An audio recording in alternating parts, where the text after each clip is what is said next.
तो स्वागत है आपका एक नई वीडियो में। ये हमारा झारखंड जीएस प्रैक्टिस सेट का क्लास नंबर 20 है, जिसके अंतर्गत आज हम लोग झारखंड के क्षेत्रीय राजवंश के बारे में पढ़ेंगे। मतलब क्षेत्रीय राजवंश से संबंधित जितने भी एमसीक्यू झारखंड सार संग्रह बुक में दिए हुए हैं, इनको सॉल्व करने का प्रयास करते हैं। आपको ये बात पता होनी चाहिए कि पिछले क्लासेस में हम लोगों ने झारखंड का सामान्य परिचय, झारखंड के राजकीय प्रतीक, झारखंड का जनगणना 2011, झारखंड का ऐतिहासिक परिचय, झारखंड का जो है वो प्रागैतिहासिक काल में झारखंड का क्या स्थिति था इसके बारे में, झारखंड में धार्मिक आंदोलन और धार्मिक आंदोलन के अंतर्गत जैन धर्म और बौद्ध धर्म, इसके अलावा प्राचीन काल में झारखंड, तो प्राचीन काल में झारखंड के अंतर्गत हम लोग मौर्य काल, मौर्योत्तर काल, गुप्तोत्तर काल, इन सभी काल के बारे में पढ़ा। इसके बाद जो है मध्यकाल में झारखंड, और मध्यकाल में झारखंड के जो है वो हम लोग दो भागों में डिवाइड करके पढ़ते हैं। एक तो हो गया आपका पूर्व मध्यकाल, जिसमें जो है टोटल 4 मंदिरों का हम लोग इसमें निर्माण देखते हैं, जैसे कि महामाया मंदिर गुमला में, टांगीनाथ का मंदिर गुमला में, छिन्नमस्तिका शक्तिपीठ मंदिर रामगढ़ में, और इटखोरी में जो है ये माँ भद्रकाली मंदिर, जो कि इटखोरी चतरा के इटखोरी में है। इसके बारे में पढ़े थे पूर्व मध्यकाल के अंतर्गत। उसके अलावा हम लोग उत्तर मध्यकाल के अंतर्गत हम लोग बख्तियार खिलजी के बारे में, अलाउद्दीन खिलजी के बारे में, मोहम्मद बिन तुगलक के बारे में, फिरोज शाह तुगलक के बारे में, उसके बाद हम लोग लोधी वंश पढ़ते हैं। फिर उसके बाद हम लोग आदिल शाह द्वितीय के बारे में पढ़े थे। उसके बाद आपका जो है वो अफगानों का शासन के अंतर्गत हम लोग शेरशाह सूरी के बारे में पढ़े। इसके बाद आपका मुगल काल स्टार्ट हो जाता है। मुगल काल में एक पॉइंट याद रखिएगा कि बाबर का जिक्र झारखंड के संबंध में कहीं भी नहीं दिया हुआ है। बाबर के बाद हुमायूं का जिक्र दिया हुआ है। हुमायूं के बाद जो है वो अकबर के बारे में भी हम लोग पढ़े। अकबर के शासनकाल को हम लोग 2 भागों में बांट के पढ़ते हैं। तो एक है शासनकाल का पूर्वाध, जिसको हम लोग बोलते हैं अफगानों पर विजय, इसके बारे में हम लोग सारा एमसीक्यू सॉल्व किए। इसके अलावा अकबर के शासनकाल का जो उत्तरार्ध है, यानी कि क्षेत्रीय राजवंशों पर शासन, इसके अंतर्गत हम लोग जो देखे कि झारखंड में जो क्षेत्रीय राजवंश है, जैसे कि छोटानागपुर खास का नागवंश, पलामू का चेरो वंश, सिंहभूम का सिंह वंश, और मानभूम व हजारीबाग के राजवंश, इन सभी से जो है वो अकबर का कैसा संबंध था, क्या क्या स्थिति यहाँ देखने को मिलता है, इन सभी से हम लोग जो है इम्पोर्टेंट एमसीक्यू सॉल्व किए थे। अकबर के बाद हम लोग जहांगीर के बारे में पढ़े, और जहांगीर के बाद जो है झारखंड में जो क्षेत्रीय राजवंश हैं उनका और जहांगीर के बीच में कैसा संबंध था, इस सभी के बारे में हम लोग पढ़े। और इसके अंतर्गत हम लोग छोटानागपुर खास का नागवंश, पलामू का चेरो वंश, बिष्णुपुर का पंचेत पे जो आक्रमण करता है जहांगीर, इसके बारे में हम लोग जाने थे। इसके अलावा जहांगीर के बाद हम लोग जो है खुर्रम, यानी कि जहांगीर का ही बेटा जो कि शाहजहाँ होता है, जिसको खुर्रम भी कहा जाता है। तो खुर्रम का जिक्र हम लोग केवल ये जानते हैं कि ये जो है वो राजमहल पर आक्रमण करता है, फिर ये राजमहल से वापस जो है वो मुग़ल बादशाह जो है वो उससे जब सुलह वगैरह हो जाता है, तो ये खुर्रम जो है वो वापस दक्षिण भारत में लौट जाता है। जहांगीर के बाद हम लोग शाहजहाँ के बारे में देखते हैं। फिर शाहजहाँ और छोटानागपुर का जो क्षेत्रीय राजवंश है, इन दोनों के बीच में क्या क्या संबंध रहा था, इनके अंतर्गत हम लोग छोटानागपुर खास का नागवंश, पलामू का चेरो वंश, और फिर इन सभी के बारे में जाने थे। फिर पलामू का जो किला है, इनसे इसका क्या क्या इसके पीछे का लॉजिक हुआ था, क्या प्रॉब्लम हुआ था, वो जाने। सिंहभूम का सिंह वंश और जो है शाहजहाँ के बीच में क्या क्या मतलब की स्थिति था, वो जाने हम लोग। इसके बाद फिर हम लोग जो है वो जहांगीर के बाद शाहजहाँ के बाद हम लोग शाह शुजा के बारे में जाने थे। शाह शुजा के बाद हम लोग औरंगजेब के बारे में जाने, और औरंगजेब और झारखंड के क्षेत्रीय राजवंशों के बीच में कैसा संबंध था, इन सभी के बारे में जाने। उसके बाद कुछ कुछ और भी जो फैक्ट बन सकता था, इन फैक्ट से रिलेटेड जितना भी एमसीक्यू दिया हुआ था झारखंड सार संग्रह बुक में, उन सभी हम लोग एमसीक्यू को सॉल्व कर लिए हैं। तो आज की क्लास हम लोग जो है वो झारखंड के क्षेत्रीय राजवंश के बारे में पढ़ेंगे। और आपको ये पॉइंट पता होना चाहिए कि अगर झारखंड का क्षेत्रीय राजवंश की बात कीजिएगा तो इसमें टोटल जो है वो 4 राजवंश को हमेशा ध्यान में रखिएगा। तो झारखंड के क्षेत्रीय राजवंशों के अंतर्गत 4 जो है वो राजवंशों को हमेशा याद रखिएगा। पहला है आपका झारखंड का मुंडा राज, है ना, तो मुंडा राज के बारे में आपको पढ़ना पड़ेगा। फिर है आपका छोटानागपुर खास का नागवंश, तो छोटानागपुर खास का जो है वो नागवंश के बारे में पढ़ना होता है। इसके बाद अगर 3rd नंबर की बात कीजिएगा तो पलामू का एक वंश रहता है जिसका नाम है रक्सेल वंश, तो पलामू का रक्सेल वंश के बारे में पढ़ना होता है। और सिंहभूम में एक वंश चलता है जिनका नाम है सिंहभूम जो है वो सिंह वंश, तो सिंहभूम में आपको सिंह वंश के बारे में भी पढ़ना होता है। तो जब कभी भी ये जिक्र आए कि झारखंड के क्षेत्रीय राजवंश, तो आपके दिमाग में तुरंत ये बात क्लिक करना चाहिए कि क्षेत्रीय राजवंश के अंतर्गत हम लोग झारखंड में 4 चीज़ शामिल करते हैं। पहला है झारखंड का मुंडा राज, दूसरा है छोटानागपुर खास का नागवंश, तीसरा है पलामू का रक्सेल वंश, और चौथा है आपका सिंहभूम का सिंह वंश। ठीक है, ये चारों पॉइंट आपको पता होना चाहिए। अब हम लोग जो है वो झारखंड का मुंडा राज के बारे में हम लोग पढ़ेंगे और उससे संबंधित जितना भी MCQ दिया हुआ है आपका सार संग्रह बुक में, इसको हम लोग सॉल्व करेंगे। तो आइए स्टार्ट करते हैं आज की क्लास। ये अभी तक हम लोग पिछले क्लासेस में क्या क्या कवर किए हैं इन सभी का एक ब्रीफ इंट्रोडक्शन आपको दिया गया था, ठीक है। तो आइए स्टार्ट करते हैं आज की क्लास। सबसे पहले हम लोग झारखंड का मुंडा राज के बारे में पढ़ेंगे, मतलब इसके बारे में जो भी फैक्ट बन सकता है इसको समझेंगे और उसके बाद फिर इससे संबंधित जितने भी MCQ दिए हुए हैं इनको सॉल्व करेंगे। अगर झारखंड का मुंडा राज के बारे में अगर हम लोग देखें तो झारखंड की जनजातियों में मुंडाओं ने ही सर्वप्रथम राज्य निर्माण की प्रक्रिया प्रारंभ की थी। जैसे अगर हम लोग देखें तो सभी जनजातियों में सबसे पहले झारखंड में आने वाला अगर क्रम देखें तो वो पहला नंबर जो है क्रम में आता है आपका असुर। उसके बाद सेकंड नंबर में आपका आता है बिरजिया, बिरहोर, ये सभी आते हैं, है ना। तो हमेशा एक पॉइंट याद रखिएगा कि अगर जनजातियों का क्रम देखें आने वाले में, तो आने वाले में जनजातियों का क्रम सबसे पहले हो जाएगा आपका असुर, ठीक है। वहीं जो है वो अगर हम लोग राज्य निर्माण की प्रक्रिया में देखें तो जनजातियों कौन सी जनजाति सर्वप्रथम जो है वो राज्य निर्माण की प्रक्रिया को प्रारंभ करती है, तो इसमें आ जाएगा आपका मुंडा, ठीक है। तो एक पॉइंट याद रखिएगा, असुर के बारे में वो जनजातियों के आने के क्रम में था, जबकि राज्य निर्माण के क्रम में सबसे पहला नंबर हो जाता है मुंडा, ठीक है। इसके बारे में और देखिए, झारखंड की जनजातियों में मुंडाओं ने ही सर्वप्रथम राज्य निर्माण की प्रक्रिया जो है वो प्रारंभ की थी। रीता मुंडा को कहीं कहीं रिसा मुंडा भी देखा जाता है, तो रीता मुंडा या फिर रिसा मुंडा दोनों एक ही है। तो रिसा मुंडा को ही सर्वप्रथम झारखंड में राज्य निर्माण की प्रक्रिया शुरू करने का श्रेय दिया जाता है, ठीक है। आगे देखिए, रिसा मुंडा ने सुतिया पाहन को मुंडाओं का शासक जो है वो नियुक्त किया था। तो रिसा मुंडा के द्वारा मुंडाओं का शासक किसे नियुक्त किया गया, तो सुतिया पाहन को। और इस नव स्थापित राज्य का जो नाम है वो सुतिया पाहन के नाम पर जो है वो सुतिया नागखंड रखा गया। पहले हम लोग देखें, रिसा मुंडा नियुक्त किया मुंडाओं का शासक सुतिया पाहन को, और सुतिया पाहन के नाम पे इस जो क्षेत्र है इस नव स्थापित राज्य का जो नाम सुतिया नागखंड रखा गया, ठीक है ना। आगे देखिए, जब हम लोग सुतिया नागखंड की बात करते हैं तो सुतिया नागखंड जो नामक इस राज्य को सुतिया पाहन जो है वो टोटल 7 गढ़ों में और 21 परगनों में ये डिवाइड करता है।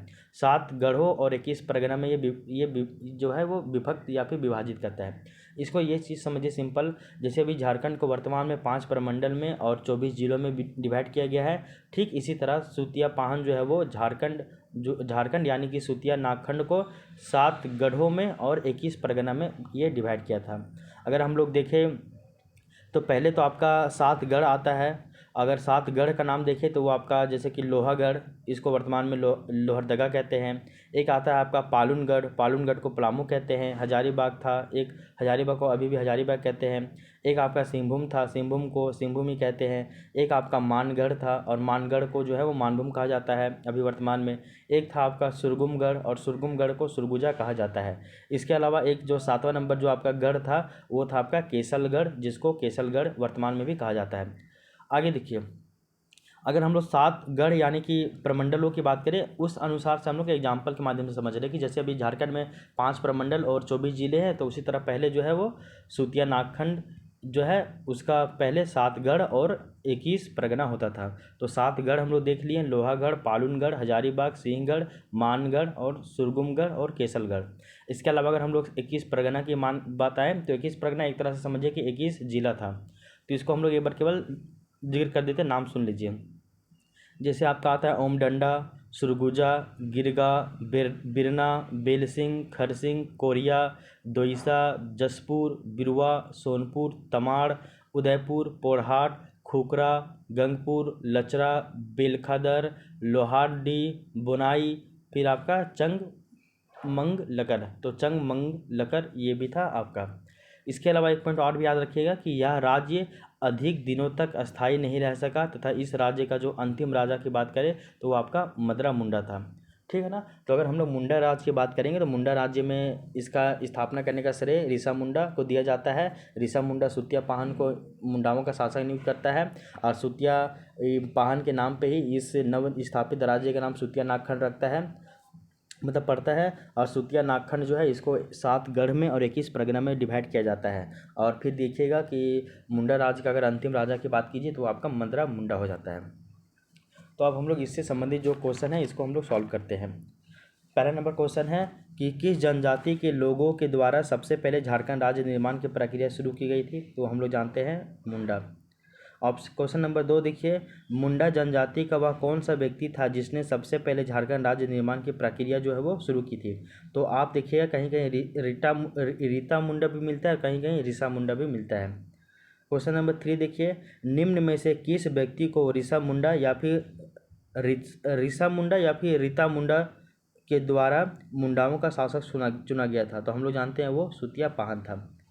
क्वेश्चन नंबर 4 देखिए कि सुतिया पाहन ने अपने नव स्थापित राज्य का नाम क्या रखा था? तो हम लोग देखते हैं सुतिया नागखंड रखा था। क्वेश्चन नंबर 5 देखिए, सुतिया नागखंड का प्रथम राजा कौन था? तो ये हम लोगों को पता होना चाहिए। प्रथम राजा की बात करें तो वो आपका जो है वो सुतिया पाहन ही होता है, पहला राजा, ठीक ना। तो पहला राजा कौन होता है? तो सुतिया पाहन होता है।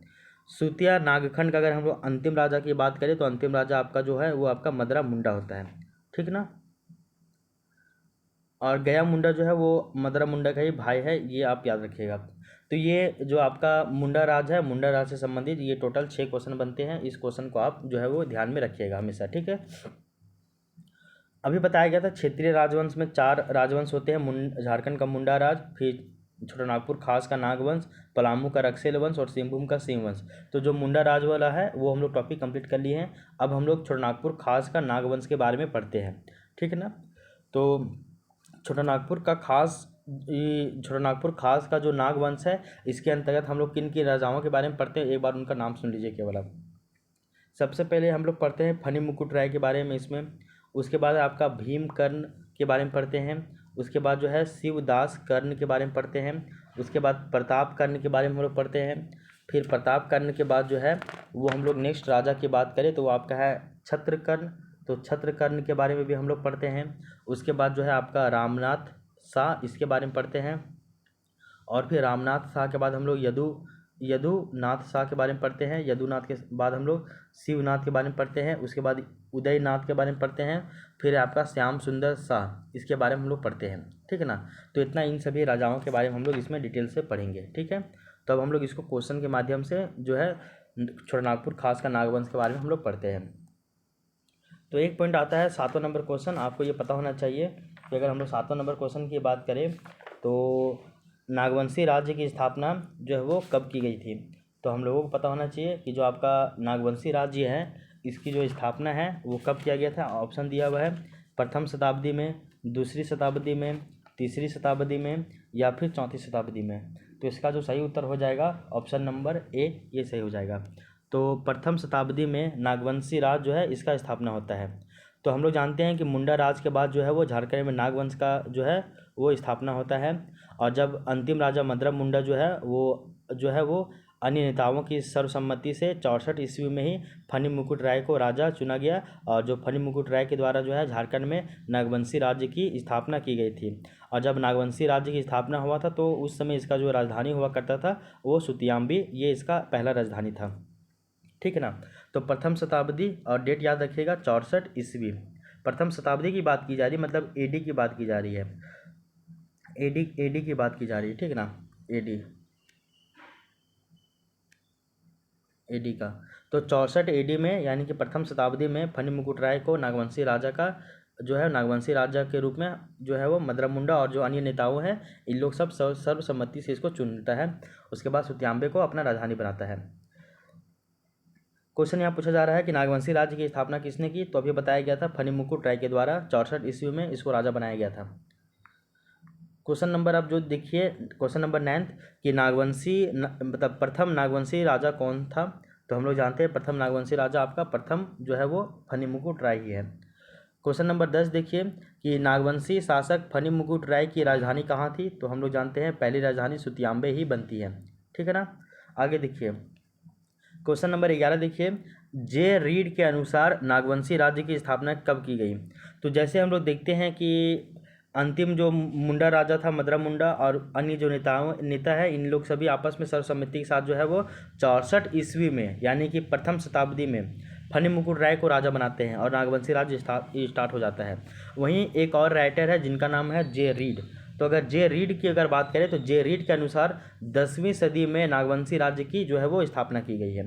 तो जे रीड की स्थापना के अनुसार नागवंशी राज्य की स्थापना कब हुआ है? तो 10वीं शताब्दी में। ठीक है। क्वेश्चन नंबर 12 देखिए, नागवंशी शासक फनी मुकुट राय का राज्य जो है वो कितने परगनों में विभाजित था? ये बहुत इंपॉर्टेंट क्वेश्चन है, तो इसको आप याद रखिएगा। जैसे अगर हम लोग फनी मुकुट राय की बात करें तो फनी मुकुट राय जो पहला राजा बनता है नागवंशी राजा, तो इसके राज्य इस समय इसके जब राज्य है तो इसके राज्य जो है उस समय टोटल 66 परगनों में विभाजित था। तो इसके शासन के दौरान जो फनी मुकुट राय है, इसके शासन के दौरान जो झारखंड है, तो झारखंड जो है वो टोटल 66 परगनों में विभाजित था और इसका राजधानी क्या था? तो वो था आपका सुतियाम्बे। क्वेश्चन नंबर 13 देखिए, निम्न में से किस राजा को नागवंश का आदि पुरुष कहा जाता है? तो अगर हम लोग देखें तो नागवंश में एक राजा जो होते हैं प्रथम राजा फनी मुकुट राय, तो इसी फनी मुकुट राय को ही जो है वो आदि पुरुष भी कहा जाता है, फनी मुकुट राय को ही।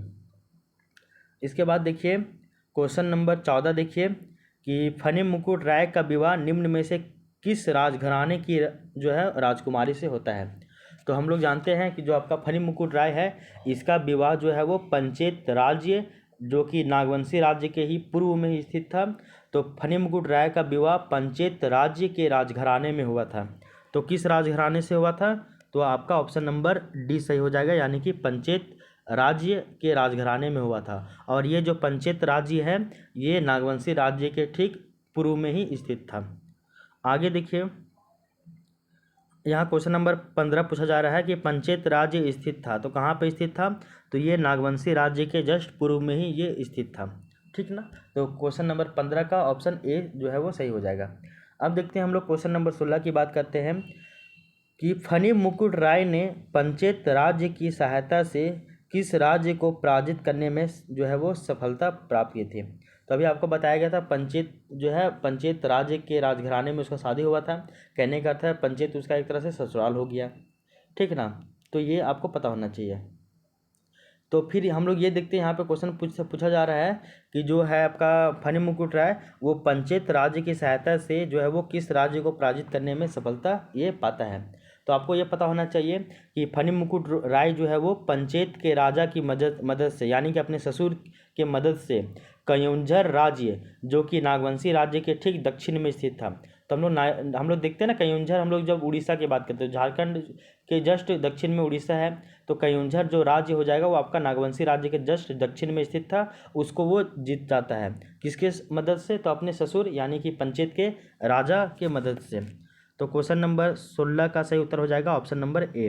ठीक है, ऑप्शन नंबर ए सही हो जाएगा। और कयुंझर राज्य कहाँ स्थित था? तो वो नागवंशी राज्य के जस्ट दक्षिण में स्थित था। क्वेश्चन नंबर 17 देखिए, कयुंझर राज्य स्थित था, कहाँ स्थित था? तो ये नागवंशी राज्य के जस्ट दक्षिण में स्थित था।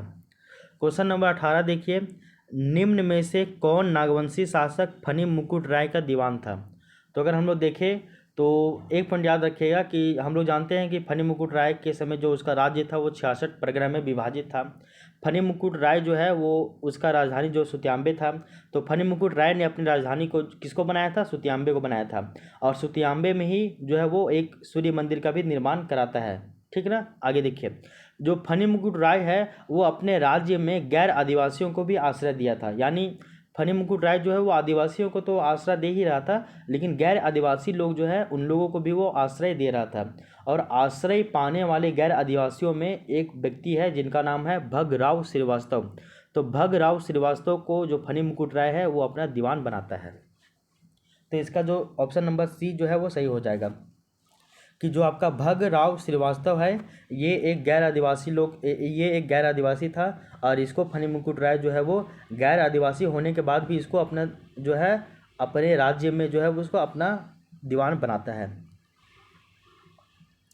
आगे देखिए क्वेश्चन नंबर 19, किस नागवंशी शासक ने अपने राज्य में गैर आदिवासियों को आश्रय दिया था? तो हम लोग देखिए जो है आपका फनी मुकुट राय ये गैर आदिवासियों लोगों को भी अपने राज्य में वो आश्रय देता था। ठीक है, यहाँ तक हम लोग समझ गए हैं। क्वेश्चन नंबर 20 देखिए, नागवंशी शासक फनी मुकुट राय की हत्या किसने की थी? तो आपको ये पॉइंट पता होना चाहिए कि गैर आदिवासी जो मतलब भवराय श्रीवास्तव है, भवराय श्रीवास्तव जो है इसको वो अपना दीवान बनाता है। फिर आगे देखिए जो आपका एक राजा है जिसका नाम है बागदेव सिंह। तो जो बागदेव सिंह जो है वो फनी मुकुट राय का हत्या कर देता है। और फनी मुकुट राय जब मृत्यु हो जाता है तो उसके बाद मुकुट राय, मदन राय और प्रताप राय जो है वो शासक बनते हैं। और प्रताप राय के शासनकाल में ही जो पलामू का किला है, पलामू का किला कहाँ है, ये लातेहार में है। तो प्रताप राय के शासनकाल में ही पलामू का किला का जो है वो निर्माण करवाया गया था, ये आप याद रखिएगा। और प्रताप राय के बारे में एक पॉइंट याद रखिएगा कि जो प्रताप राय है ये अपनी राजधानी को सुतियांबे से लेके कहाँ ट्रांसफ़र करवा देता है, तो चूटिया ट्रांसफ़र करवाता है। तो पहले नागवंशी राज्य का राजधानी सुतियांबे था, फिर सुतियांबे से इसका राजधानी चूटिया में स्थानांतरित होता है। किसके द्वारा, तो प्रताप राय के द्वारा। और काशी तक लोगों को चूटिया में बसाया गया था। ये इतना इंपॉर्टेंट नहीं है, केवल इतना याद रखिएगा कि प्रताप राय का 2 नाम याद रखिएगा, 2 काम। एक है पलामू का किला बनवाता है और ये राजधानी सुतियांबे से चूटिया स्थानांतरित करवाता है। क्वेश्चन नंबर 20 देखिए, नागवंशी शासक फनी मुकुट राय की हत्या किसने की थी। हम लोग देखिए अभी वो बागदेव सिंह के द्वारा इसका हत्या किया गया था। फिर हम लोग जानते हैं कि जब फनी मुकुट राय का मृत्यु हो जाता है उसके बाद 3 राजा आते हैं, एक है आपका मुकुट राय, एक है मदन राय और एक है प्रताप राय। इनमें से सबसे मेन है आपका प्रताप राय। तो हम लोग प्रताप राय के बारे में हम लोग 2-3 पॉइंट जानते हैं। क्वेश्चन नंबर 21 देखिए, निम्न में से किसके शासनकाल में पलामू का किला जो है वो उसका निर्माण करवाया गया था। तो हम लोग देखते हैं प्रताप राय के शासनकाल में ही पलामू के किला का जो है वो निर्माण करवाया गया था। क्वेश्चन नंबर 22 देखिए, प्रताप राय ने अपनी राजधानी को सुतियांबे से किस स्थान पर स्थानांतरित किया था। तो हम लोग जानते हैं कि प्रताप राय जो है वो राजधानी को सुतियांबे से चूटिया में यहाँ पे वो ट्रांसफ़र कर देता है। ये आपको पता होना चाहिए, ठीक है। तो इसके बारे में यहाँ तक हम लोग जान गए हैं। अब देखिए क्वेश्चन नंबर 23 जो है वो आपका भीमकर्ण के बारे में बतलाया गया है। तो नागवंशी राजा पहला कौन था, आपका फनी मुकुट राय। फनी मुकुट राय के बाद आपका कुछ समय के लिए मुकुट राय, फिर मदन राय और प्रताप राय आता है। इन तीनों में से केवल आप प्रताप राय का नाम याद रखिएगा, प्रताप राय का 2 काम याद रखिएगा। फिर प्रताप राय के बाद आता है एक राजा जिसका नाम है भीमकर्ण, ठीक है ना। भीमकर्ण इंपॉर्टेंट है इसलिए इसके बारे में डिटेल से पढ़ना है हम लोगों को। तो भीमकर्ण के बारे में हम लोग देखिए, तो निम्नलिखित में से किस नागवंशी राजा ने सबसे पहले कर्ण की उपाधि धारण की थी। तो आपको पता होना चाहिए कि जो भीमकर्ण था वो प्रथम प्रतापी शासक था जिसने जो है वो राय की उपाधि के स्थान पे कर्ण की उपाधि धारण की थी, ठीक ना। और कर्ण की जो उपाधि है वो कलचुरी राजवंश की उपाधि से प्रभावित है। तो नागवंशी राजाओं में से पहला राजा आता है जिसका नाम है भीमकर्ण, और भीमकर्ण जो है वो राय की उपाधि छोड़ के वो कर्ण की उपाधि धारण करता है। तो ऑप्शन नंबर बी इसका सही हो जाएगा। अब देखिए क्वेश्चन नंबर 24 देखिए कि नागवंशी राजाओं द्वारा धारित कर्ण की उपाधि किस राजवंशों से ये प्रभावित थी। तो अभी हम लोग जाने थे कि ये जो है वो कलचुरी राजवंश से प्रभावित थी। क्वेश्चन नंबर 25 देखिए, बरवा की लड़ाई में सरगुजा के रक्सेल राजा को किसने पराजित किया था। तो आपको एक पॉइंट याद रखना होगा कि भीमकर्ण के काल में ही सरगुजा के रक्सेल राजा जो है वो 12,000 घुड़सवारों तथा विशाल पैदल सेना के साथ जो है वो नागवंशी राज्य पर जो है वो आक्रमण यानी कि अटैक कर देता है। तो भीमकर्ण का जब शासन चल रहा था तो उसी समय रक्सेल राजा 12,000 घुड़सवार और पैदल सेना को लेकर नागवंशी राजा पे क्या करता है, नागवंशी राज्य पे अटैक कर देता है।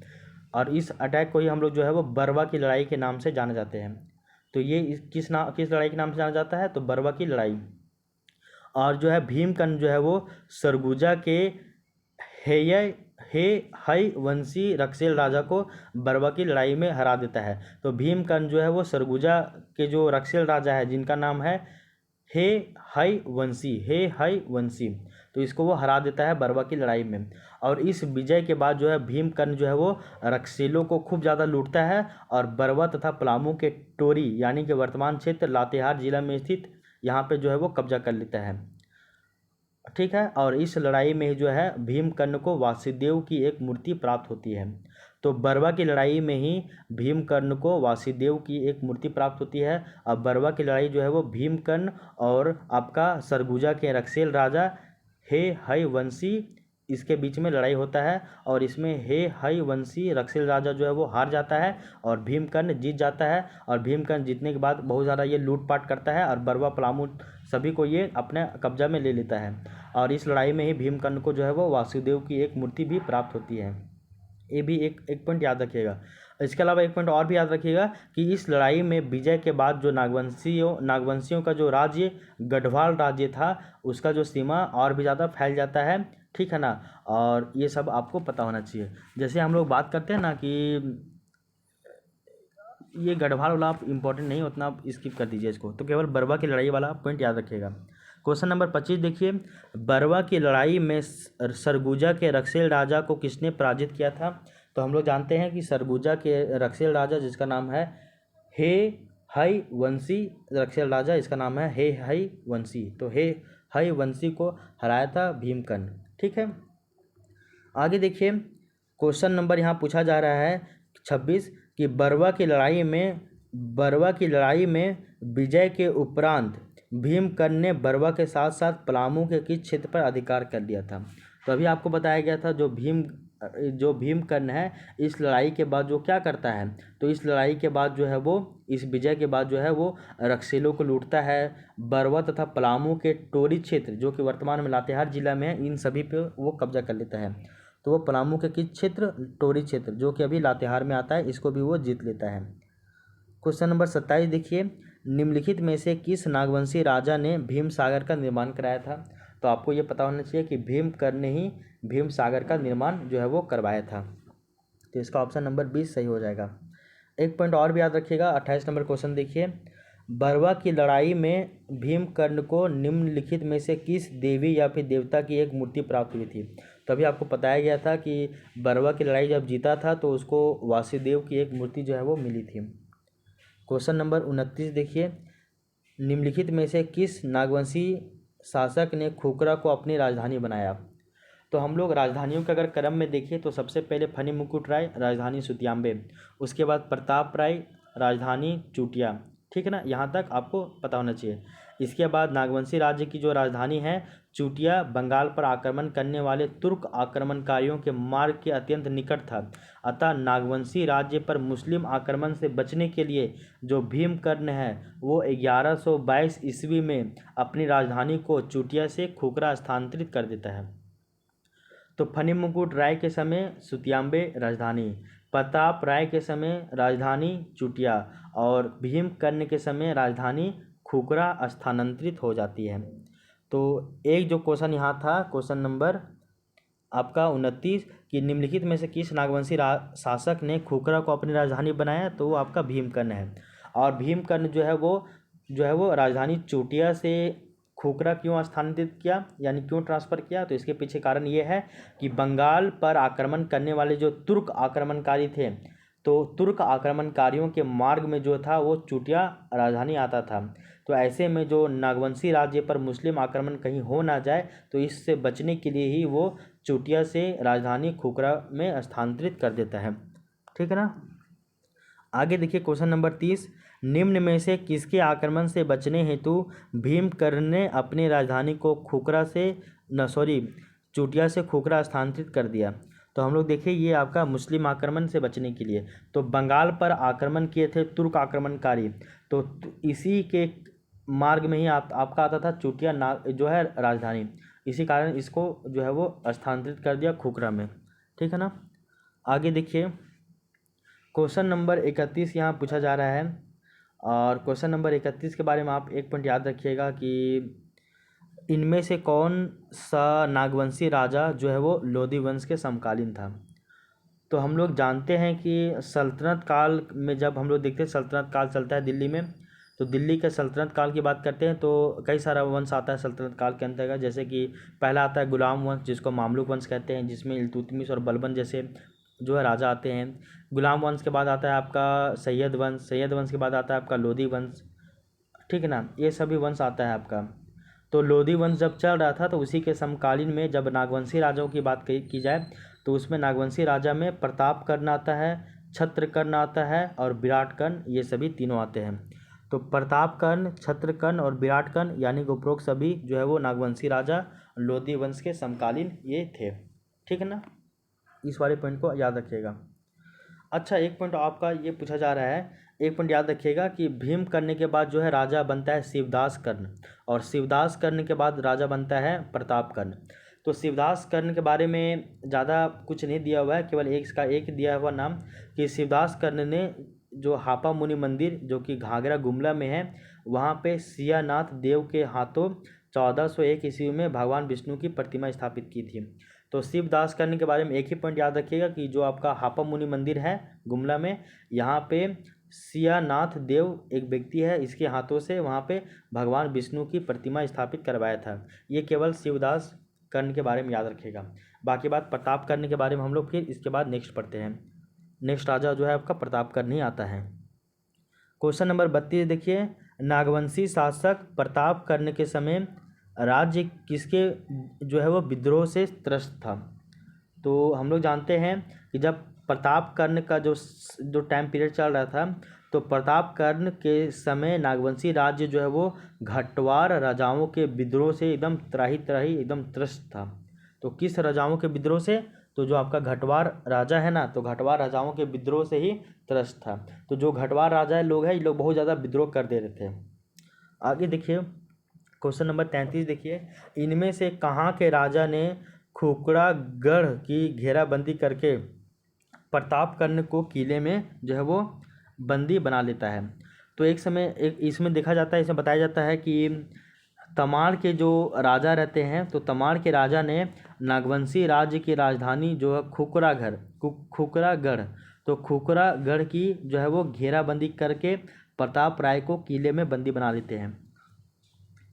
तो बताया जा रहा है कि जैसे भीम कर्ण के समय राजधानी ट्रांसफ़र हुआ था चुटिया से खुकरा, तो उसी तरह जब प्रताप राय का शासन चल रहा होता है, तो प्रताप राय के समय नागवंशी राज्य की जो राजधानी है वो आपका खुकरागढ़ हो जाता है। क्या?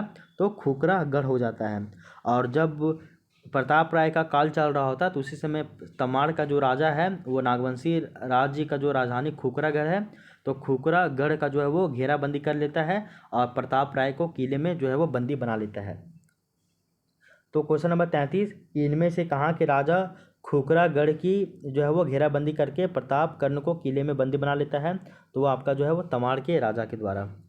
आगे देखिए क्वेश्चन नंबर 34, तमाड़ के राजा की बंदी से मुक्त होने में प्रताप कर्ण की मदद निम्नलिखित में से किसके द्वारा किया गया था?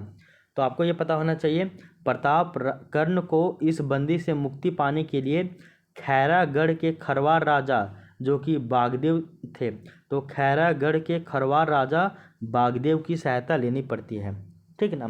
तो तमाड़ के राजा जो है वो जब उसको बंदी बना लेता है प्रताप कर्ण को, तो उस बंदी से जब वो बाहर निकलने के लिए जो है वो बागदेव की मदद लेता है। और जो बागदेव है ये आपका खैरागढ़ के खरवार राजा जो ये रहता है बागदेव, तो ये बागदेव का मदद लेता है प्रताप कर्ण। ठीक है।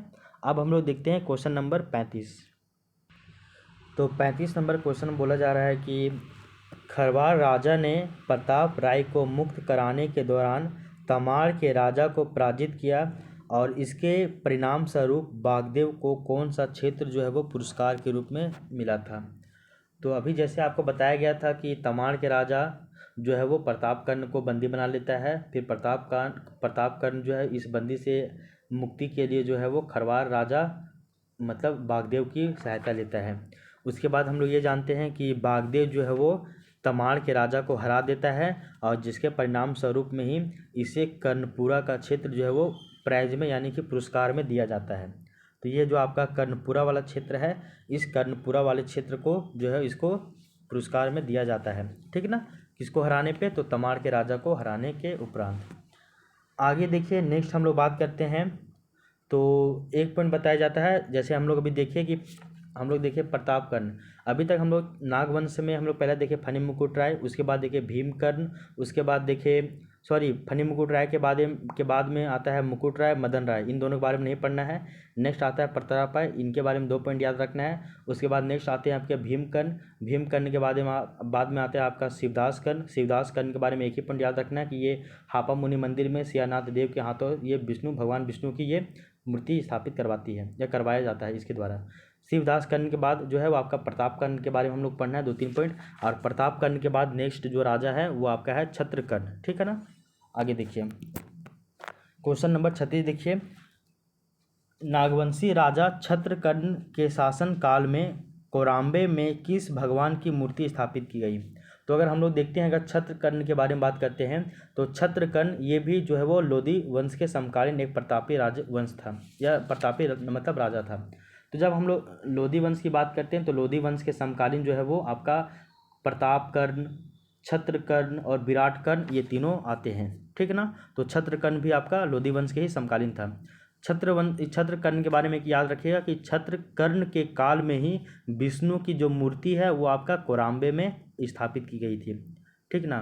तो इसका सही उत्तर हो जाएगा ऑप्शन नंबर सी, यानी कि विष्णु की मूर्ति जो है वो नागवंशी राजा छत्रकर्ण के शासन काल में कोराम्बे में भगवान विष्णु की मूर्ति स्थापित की गई थी। अब देखिए क्वेश्चन नंबर 37, वो बोला जा रहा है कि चैतन्य महाप्रभु ने झारखंड में निम्नलिखित में से किस मत का प्रचार प्रसार किया था?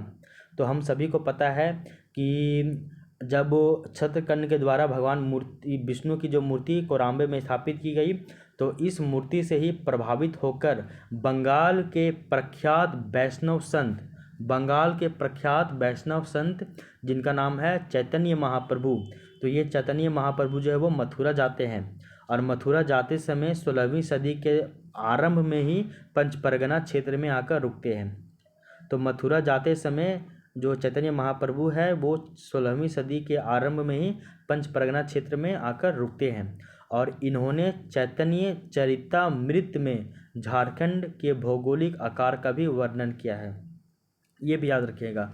इसके अलावा देखिए चैतन्य चरितामृत के अनुसार, जो कि चैतन्य महाप्रभु के द्वारा लिखा गया था, तो चैतन्य चरितामृत के अनुसार चैतन्य महाप्रभु ने संथाल परगना के कई गांवों में ठाकुर बाड़ी की स्थापना भी की थी। तो चैतन्य महाप्रभु ने ठाकुर बाड़ी की स्थापना की थी संथाल परगना के कई गांवों में। इसके अलावा देखिए चैतन्य महाप्रभु ने झारखंड क्षेत्र में जो है वो वैष्णव मत का प्रचार प्रसार किया था। तो चैतन्य महाप्रभु खुद वैष्णव धर्म से संबंधित है, मतलब कि विष्णु जी से संबंधित थे, और ये जो है वो वैष्णव मत का प्रचार प्रसार किए थे झारखंड वाले क्षेत्र में। तो हम लोग देखें कि छत्रकर्ण जो है वो भगवान विष्णु की मूर्ति जो है वो कोराम्बे में स्थापित करती है, इसी से ही सारा ये घटना चैतन्य महाप्रभु वाला देखने को मिलता है। तो आपको पता होना चाहिए कि चैतन्य महाप्रभु जो है वो झारखंड में निम्नलिखित में से किस मत का प्रचार प्रसार करते हैं? तो आपको पता होना चाहिए वो वैष्णव मत का प्रचार करते हैं, शैव मत का नहीं, ठीक ना। तो इसको याद रखिएगा। अब देखते हैं नेक्स्ट हम लोग राजा छत्रकर्ण के बाद हम लोग देखते हैं वो राजा आता है आपका रामशाह। तो रामशाह के बारे में केवल एक पॉइंट याद रखिएगा कि रामशाह जो है वो मुगल शासक बहादुर शाह प्रथम के ही समकालीन रहता है। और अगर हम लोग रामशाह के टाइम पीरियड की बात करें तो ये आपका 1690 से लेके 1715 ईस्वी के बीच में आता है, ठीक ना। अगर हम लोग सभी राजाओं का अगर टाइम पीरियड देखें तो फनी मुकुट राय जो है वो राजा बनता है 64 ईस्वी में। उसके बाद भीमकर्ण जो है वो राजा बनता है 1095 से 1184 ईस्वी तक। उसके बाद शिवदास कर्ण आता है, इसका भी उतना जिक्र नहीं किया गया है। प्रताप कर्ण के बारे में बताया जाता है कि ये 1451 से लेकर 1469 तक रहता है, ठीक ना। और भीमकर्ण के पहले प्रताप राय आता है, आपका प्रताप राय भी है और एक प्रताप कर्ण भी है, इसलिए कन्फ्यूजन मत होइएगा, ठीक है ना। और प्रताप कर्ण इसके बाद जो आता है नेक्स्ट राजा वो है आपका छत्रकर्ण, और छत्रकर्ण का जो टाइम पीरियड है वो आपका 1469 से लेके 1496 ईस्वी है। उसके बाद नेक्स्ट राजा आता है आपका जो है वो रामशाह, और रामशाह का टाइम पीरियड 1690 से लेके 1715 ईस्वी तक रहता है। और इस समय जो है मुगल काल चल रहा था झारखंड में, और इसमें बहादुर शाह प्रथम जो है वो रामशाह के समकालीन होते हैं। तो ऑप्शन नंबर सी जो है वो सही हो जाएगा। अब देखते हैं हम लोग नेक्स्ट, वो है आपका क्वेश्चन नंबर 39 की बात की जा रही है कि नागवंशी शासक यदुनाथ शाह निम्न में से किसके समकालीन थे? तो राम शाह के बाद आता है आपका यदुनाथ शाह, जो कि 1715 ईस्वी से 1724 ईस्वी तक जो है वो नागवंशी राजा रहता है। तो जो यदुनाथ शाह है वो राम शाह के बाद नागवंशी शासक बनता है, और नागवंशी शासक यदुनाथ जो शाह है वो फर्रुखसियर के समकालीन होता है। तो ऑप्शन नंबर ए फर्रुखसियर के ये समकालीन होता है, ठीक है। इसके बाद देखिए क्वेश्चन नंबर 40 की बात की जा रही है कि निम्न में से किस मुगल सूबेदार द्वारा आक्रमण करने के बाद यदुनाथ शाह ने उसे 1 लाख रुपये मालगुजारी देना स्वीकार किया? तो हम सभी को पता है कि 1717 ईस्वी में ही बिहार के मुग़ल सूबेदार जिनका नाम सर बुलंद खां होता है, तो सर बुलंद खां ने यदुनाथ साहब पर आक्रमण किया। क्या बोले? 1707 ईस्वी में सर बुलंद खां यदुनाथ साहब पर आक्रमण करता है। और सर बुलंद खां कौन होता है? तो बिहार के मुग़ल सूबेदार होता है। और जब ये आक्रमण करता है, जिसके परिणाम स्वरूप यदुनाथ शाह जो है वो 1 लाख रुपये मालगुजारी देना स्वीकार कर लेता है। ठीक है ना। तो ये आपको बताया गया था सर बुलंद खां, यानी कि ऑप्शन नंबर सी हो जाता है इसका सही उत्तर। तो सर बुलंद खां के द्वारा जो है वो आक्रमण किया जाता है। तो इस आक्रमण के बाद यदुनाथ शाह जो है उसको 1 लाख रुपये मालगुजारी देना स्वीकार कर लेता है। और सर बुलंद खान कौन है? तो ये आपका ये कौन है? तो बिहार का मुग़ल सूबेदार ये होता है। इसके बाद देखिए क्वेश्चन नंबर 40 की बात की जा रही है यहाँ पे कि सर बुलंद खां के आक्रमण के बाद अपने राज्य को सुरक्षित करने हेतु यदुनाथ शाह ने अपनी राजधानी कहाँ स्थानांतरित की। तो हम लोग जानते हैं कि जब सर बुलंद खां जब आक्रमण कर देता है, सर बुलंद खां बिहार का मुग़ल सूबेदार होता है। तो सर बुलंद खां के आक्रमण के पश्चात जो यदुनाथ शाह है वो अपनी राजधानी को सुरक्षित यानी कि प्रोटेक्ट करने के लिए यदुनाथ शाह जो है वो अपनी राजधानी को दोईसा से पालकोट स्थानांतरित कर देता है। तो इससे एक पॉइंट पता होता है कि यदुनाथ शाह के समय स्टार्टिंग में इसकी राजधानी दोईसा होती है, फिर इसकी राजधानी दोईसा से जो है वो पालकुट स्थानांतरित कर दी गई। ठीक है ना। कहाँ पे? तो दोईसा से पालकुट स्थानांतरित की गई। इसके बाद एक पॉइंट और भी याद रखिएगा कि 1719 से लेकर 1722 ईस्वी तक टोरी परगना पर जो है वो पलामू के चेरो राजा रंजीत राय का कब्जा था। ठीक ना। ये इतना इंपॉर्टेंट नहीं है, भूल जाइएगा। तो सर बुलंद खां के आक्रमण के बाद अपने राज्य को सुरक्षित रखने हेतु यदुनाथ शाह ने अपनी राजधानी को जो है वो कहाँ स्थानांतरित की। तो इसका पहले राजधानी जो था वो दोईसा था, फिर इसको दोईसा से अपनी राजधानी जो है वो पालकोट स्थानांतरित कर दी गई। तो दोईसा से स्थानांतरित होकर पालकोट इसका जो कर दिया राजधानी को। फिर देखिए यदुनाथ शाह के बाद आता है आपका नेक्स्ट राजा, उसका नाम है शिवनाथ शाह। और शिवनाथ शाह का जो टाइम पीरियड है वो आपका 1724 से लेकर 1733 ईस्वी के बीच आता है शिवनाथ शाह का। क्वेश्चन नंबर 42 देखिए, शिवनाथ शाह के शासनकाल में निम्न में से किस मुग़ल सूबेदार ने आक्रमण किया था? तो एक पॉइंट याद रखिएगा शिवनाथ शाह के बारे में। शिवनाथ शाह जो है ये आपका यदुनाथ शाह का ही उत्तराधिकारी होता है। और 1730 ईस्वी में बिहार के सूबेदार फर्रुखदौला ने छोटा नागपुर पर आक्रमण किया था। किसने?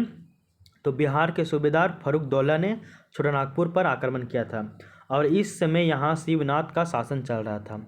तो एक क्वेश्चन है कि जब शिवनाथ शाह का शासनकाल चल रहा था तो उस समय मुग़ल सूबेदार जिसका नाम फर्रुखसियर था वो 1730 ईस्वी में ही आक्रमण कर देता है। कहाँ पे?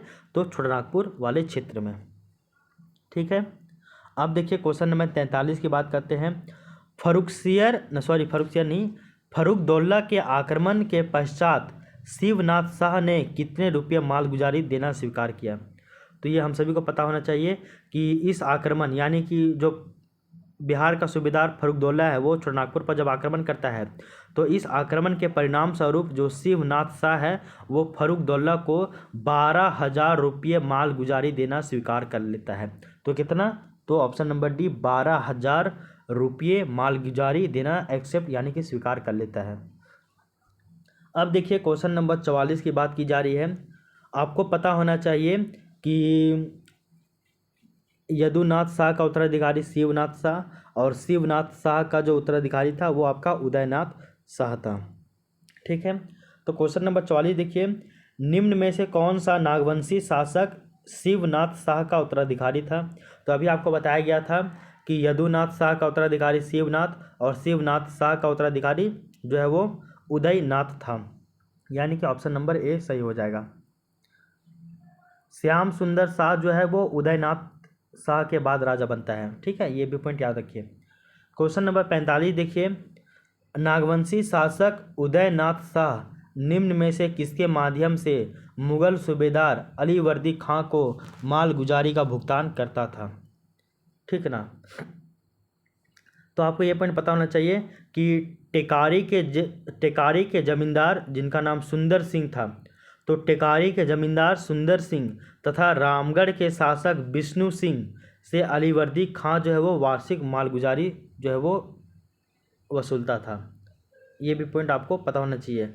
इसके अलावा देखिए, नागवंशी शासक उदयनाथ शाह के द्वारा रामगढ़ के शासक विष्णु शाह के माध्यम से ही अलीवर्दी खां को मालगुजारी जो है वो भुगतान किया जाता था। तो नागवंशी शासक उदयनाथ जो शाह है, ये रामगढ़ के शासक विष्णु सिंह को पैसा देता था और विष्णु सिंह के माध्यम से जो पैसा जो है वो अलीवर्दी खां तक पहुंचता था, जो मालगुजारी का पैसा है। तो नागवंशी शासक उदयनाथ पैसा देता था विष्णु सिंह को, और विष्णु सिंह जो है वो रामगढ़ के शासक होते थे, और विष्णु सिंह पैसा देता था अलीवर्दी खां को, ठीक ना, मालगुजारी। तो इसका सही उत्तर हो जाएगा आपका ऑप्शन नंबर बी, यानी कि विष्णु सिंह। अब विष्णु सिंह जो है वो आपका रामगढ़ का राजा होता है, ठीक ना। और ये जो सुंदर सिंह है, ये आपका टेकारी का जमींदार होता है। तो सुंदर सिंह जो है वो एक प्लेस है टेकारी, तो टेकारी का जमींदार होता है सुंदर सिंह, और रामगढ़ के शासक होते हैं विष्णु सिंह, ठीक है ना, रामगढ़ के। इन दोनों के माध्यम से अलीवर्दी खां जो है वार्षिक मालगुजारी वसूलता था। लेकिन जो उदयनाथ वाला केस आता है, तो उदयनाथ पहले पैसा देता है रामगढ़ के जो शासक विष्णु सिंह है इसको, और विष्णु सिंह पैसा देता है अलीवर्दी खां को मालगुजारी वाला, ठीक है। इस पॉइंट को भी आप याद रखिएगा। इसके अलावा देखिए, क्वेश्चन नंबर 46 की बात करते हैं कि उदयनाथ सिंह के शासन काल के समय विष्णु सिंह निम्नलिखित में से कहाँ का शासक था। तो हम लोग जानते हैं जो विष्णु सिंह है वो आपका रामगढ़ का शासक था, ये भी आपको पता होना चाहिए। हम लोग ये जानते हैं कि यदुनाथ शाह का उत्तराधिकारी शिवनाथ शाह था, शिवनाथ शाह का उत्तराधिकारी उदयनाथ शाह था, और उदयनाथ शाह का उत्तराधिकारी जो है वो श्याम सुंदर शाह हो जाता है। और अगर हम लोग श्याम सुंदर शाह का अगर टाइम पीरियड देखें, जो कि इम्पॉर्टेंट नहीं है लेकिन आप केवल सुन लीजिए, वो है 1740 से लेकर 1745। तो उदयनाथ शाह के बाद आता है आपका श्याम सुंदर शाह, ठीक है। क्वेश्चन नंबर 47 देखिए, निम्न में से कौन सा शासक उदयनाथ शाह का उत्तराधिकारी है। तो हम लोग जानते हैं श्याम सुंदर शाह,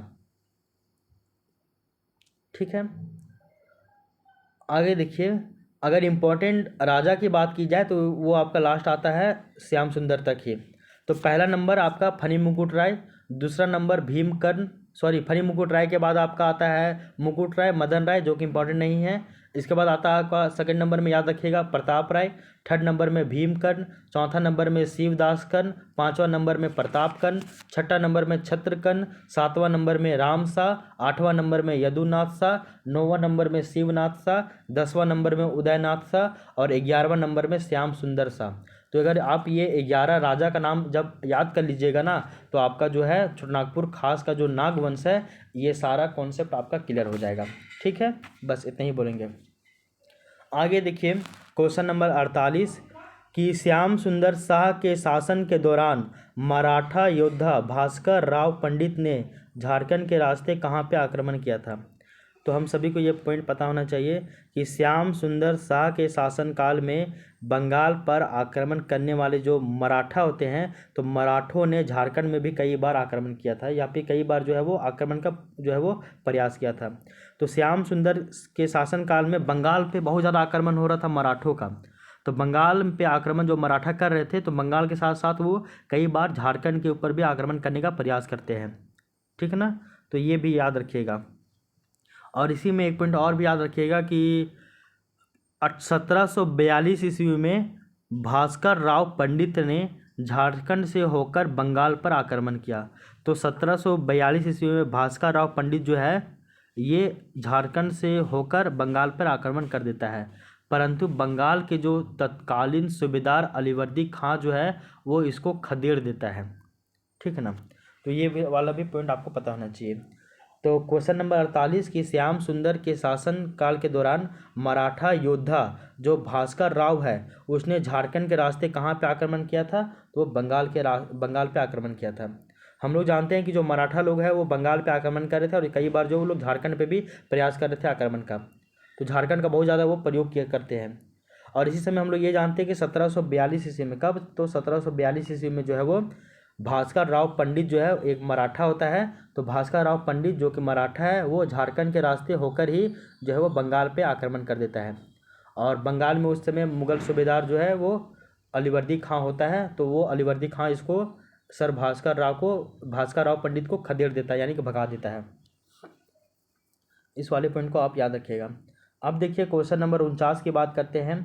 जब मराठा योद्धा भास्कर राव पंडित ने झारखंड से होकर बंगाल पर आक्रमण किया तब बंगाल का सूबेदार कौन था?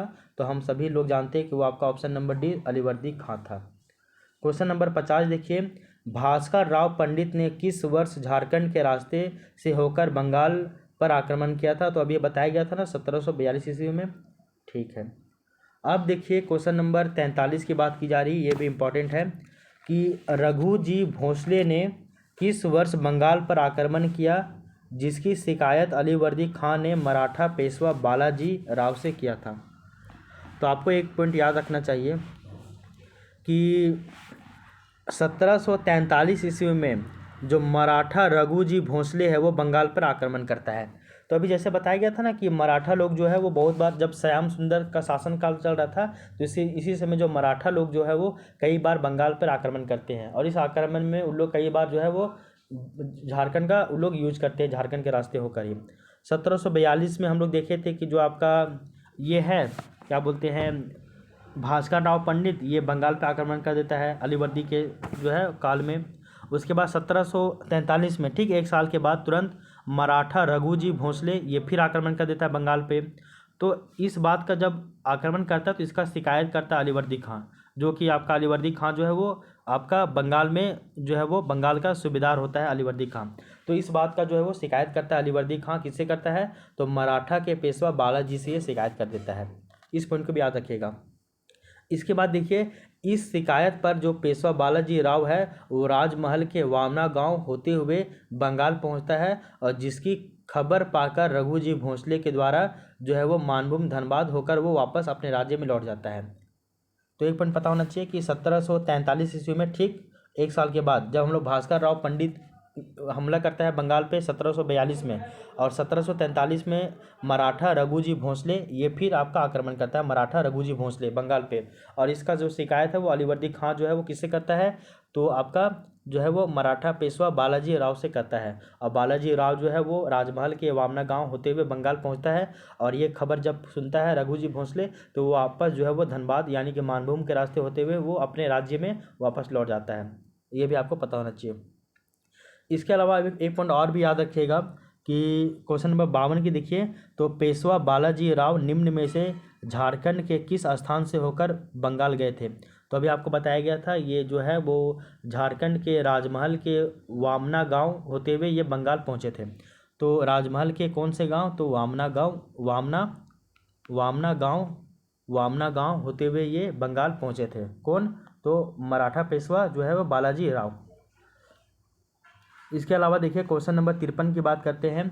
तो बंगाल पर आक्रमण करने के बाद रघु जी भोसले निम्न में से झारखंड के किस क्षेत्र से होकर अपने राज्य में वापस लौट जाते हैं? तो हम सभी को पता है वो आपका जो मानभूम यानी कि जो आपका धनबाद वाला इलाका है इसी रास्ते से होकर जो है आपका रघु जी भोसले, मराठा रघु जी भोसले ये अपने राज्य में वापस लौट जाते हैं। ये जब खबर सुनते हैं कि भैया मराठा पेशवा बालाजी राव वो राजमहल आ रहे हैं, राजमहल के रास्ते मतलब राजमहल के रास्ते एक गांव पड़ता है वामना गांव, उस गांव से होते हुए बंगाल पहुंचते हैं तब।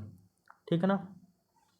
इसके अलावा एक पॉइंट और भी याद रखिएगा कि मराठों के द्वारा बार बार बंगाल पे आक्रमण हेतु झारखंड का प्रयोग करने के परिणाम स्वरूप झारखंड से मुगलों का जो प्रभाव है वो समाप्त हो जाता है तथा मराठों का प्रभुत्व स्थापित हो जाता है। ठीक है। इसके अलावा देखिए 31 अगस्त 1743 ईस्वी को पेशवा बालाजी राव और रघु जी भोसले के बीच में एक समझौता होता है, और इस समझौते के अनुसार झारखंड पर रघु जी भोसले का प्रभाव स्थापित हो गया। बताइए 31 अगस्त 1743 में पेशवा बालाजी राव और रघु जी भोसले के बीच में समझौता हुआ और झारखंड क्षेत्र पे रघु जी भोसले का प्रभाव हो गया समझौता के बाद। फिर देखिए 1745 ईस्वी में रघु जी भोसले जो है वो संथाल परगना से होकर जो है संथाल परगना से होकर बंगाल में प्रविष्ट हुआ। तो कहने का अर्थ है कि 1743 में बालाजी और रघु जी भोसले के बीच में समझौता होता है, तो फिर झारखंड वाला क्षेत्र भोसले के इस क्षेत्र में आ जाता है, यानी कि भोसले के यहाँ पे प्रभाव हो जाता है। फिर 1745 में जो है वो भोसले संथाल परगना से होते हुए बंगाल पे भी अधिकार कर लेता है और कालांतर में मराठों ने छोटानागपुर, खास पलामू, मानभूम आदि क्षेत्रों पर जमकर शोषण किया। तो हम लोग जानते हैं कि झारखंड के ऊपर छोटानागपुर, खास पलामू, मानभूम वाला क्षेत्र है। फिर आपका जो संथाल परगना वाला क्षेत्र है, यहाँ पे जो आपका मराठा जो शासक है, इन लोग बहुत ज़्यादा यहाँ पे शोषण यानी कि एक्सप्लॉयटेशन करके गए हैं यहाँ से। इसके अलावा देखिए क्वेश्चन नंबर 54 की बात करते हैं। तो यहाँ तक हम लोग जो है श्याम सुंदर तक हम लोग जो अभी इम्पोर्टेंट क्वेश्चन था श्याम सुंदर शाह तक, वो हम लोग मतलब कि मेन इम्पोर्टेंट राजा के बारे में हम लोग पढ़ चुके हैं। अब हम लोग इसके बाद जो नेक्स्ट राजा आते हैं उन लोग के बारे में कुछ पॉइंट दिया हुआ है। तो अन्य जो नागवंशी शासक इनके बारे में बताया गया है। तो क्वेश्चन नंबर 54 देखिए, निम्न में से किस नागवंशी शासक के समय जमींदारी प्रथा का उन्मूलन किया गया था। तो अगर हम लोग जमींदारी प्रथा का उन्मूलन की बात की जाए तो एक नागवंशी राजा आता है जिसका नाम है सरननाथ शाह। तो सरननाथ शाह के समय जमींदारी प्रथा का उन्मूलन किया गया था, यानी कि ऑप्शन नंबर बी जो है इसका सही हो जाएगा। इसके बाद देखिए क्वेश्चन नंबर 55 जो कि हमारा आज का लास्ट क्वेश्चन है। इसके बाद हम लोग जो है वो इसके बाद का जो है मतलब कि क्वेश्चन इसको हम लोग आगे जो है वो टैकल करेंगे। तो निम्न में से किसने अपनी राजधानी दोयसागढ़ से सतरंजी यानी कि स्वर्णरेखा नदी के किनारे स्थानांतरित किया था।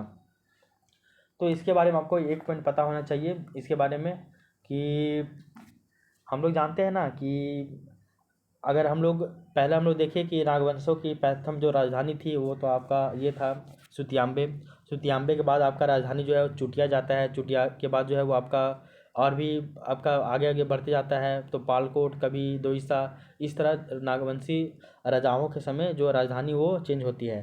तो सबसे पहले हम लोग देखते हैं फनी मुकुट राय के समय राजधानी सुतियाम्बे होता है। प्रताप राय के समय राजधानी चुटिया होता है। उसके बाद भीमकर्ण के समय राजधानी खुखरा होता है। उसके बाद दुर्जन शाह के समय राजधानी दोईसा होता है।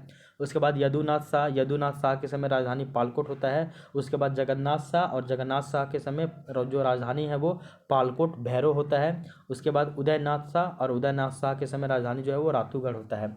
तो आप जो है वो 7 राजधानी का नाम याद रखिएगा और 7 राजाओं का नाम याद रखिएगा कि किस राजा के समय कौन राजधानी जो है वो कहाँ पे ट्रांसफ़र हुई थी। तो ये वाला भी क्वेश्चन आपको पता होना चाहिए, ठीक है।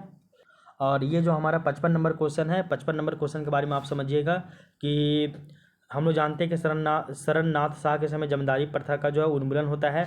उसके बाद एक और राजा आते हैं जिनका नाम है ठाकुर एनीनाथ शाहदेव। तो ठाकुर एनीनाथ शाहदेव जो है वो बड़कागढ़ के ठाकुर महाराज राम शाह के चौथे पुत्र थे। और यही यानी कि एनीनाथ शाहदेव जो है वो अपनी राजधानी दोयसागढ़ से स्वर्णरेखा नदी के नज़दीक में ही एक प्लेस है जिसका नाम है सतरंजी, वहाँ पे इसको स्थापित कर देता है राजधानी को। और नागवंशी शासक एनीनाथ शाहदेव जो है वो 1691 ईस्वी तक रांची में जगन्नाथ मंदिर का निर्माण करवाता है। तो एक पॉइंट याद रखिएगा कि जो ये आपका एनीनाथ शाहदेव है, ये वाला सी नंबर ऑप्शन ये सही हो जाएगा। तो एनीनाथ शाहदेव जो है वो दोयसागढ़ से राजधानी को सतरंजी जो कि स्वर्णरेखा नदी के किनारे है यहाँ पे इसको ट्रांसफ़र करवाया था। और एनीनाथ शाहदेव के द्वारा जो रांची में 1691 ईस्वी में जगन्नाथ मंदिर का भी निर्माण करवाया गया था। इसके बाद देखिए एनीनाथ शाहदेव जो है शाहदेव है। तो एनीनाथ शाहदेव जो है वो हटिया बाज़ार जो है अभी लगता है वर्तमान में भी, तो हटिया बाज़ार को जो है ठाकुर एनीनाथ शाहदेव ने ही बसाया था, ठीक है ना। और ठाकुर एनीनाथ शाह की जो थी वो टोटल 5 पत्नियां थी और टोटल इसके 21 पुत्र थे। और जिसका जो उल्लेख है वो नागवंशावली में भी किया गया था। और नागवंशी शासक जो मणिनाथ शाह है वो सिल्ली, बुंडू, तमाड़, बरवा आदि के स्थानीय जो है जमींदारों को वो शोषण किए थे या दमन किए थे। ये सब छोड़ दीजिए, पहले कल इतना याद रखिएगा ना आप कि एनीनाथ शाह जो है वो राजधानी दोयसागढ़ से जो है वो सतरंजी ट्रांसफ़र करवाता है। यहाँ तक पॉइंट आपको पता हो जाना चाहिए। इसके बाद जो आप याद रखिएगा कि नागवंशी राज्य की अगर राजधानी की बात की जाए हम लोग तो टोटल इसका 7 राजधानी का नाम याद रखिएगा। और टोटल जो 7 राजधानी किसके समय में कब ट्रांसफ़र हुआ है तो ये 7 गो आपका संस्थापक के भी नाम याद रखना पड़ेगा। तो 7 राजधानी और 7 संस्थापक इसको आप एकदम कंठस्थ करके याद कर लीजिए, ठीक है। और एक पॉइंट ये भी याद रखिएगा कि नागवंश की अगर हम लोग प्रथम राजधानी की बात करें तो वो हम लोग सभी लोग जानते हैं सुतियाम्बे है। और सुतियाम्बे जो है वो फनी मुकुट राय के द्वारा इसका संस्थापक ये थे। उसके अलावा देखिए अगर हम लोग अगर हम लोग नागवंशी राज्य की अगर हम लोग अंतिम राजधानी की बात करें तो पहला तो सुतियांबे हो गया और अंतिम जो है वो रातूगढ़ हो जाएगा। अंतिम क्या हो जाएगा? रातूगढ़। और रातूगढ़ जो राजधानी है तो इसके संस्थापक की बात करें तो ये आपका उदयनाथ शाह हो जाते हैं। ठीक है ना, बस इतना ही याद रखिएगा। मिलते हैं फिर नेक्स्ट क्लास में।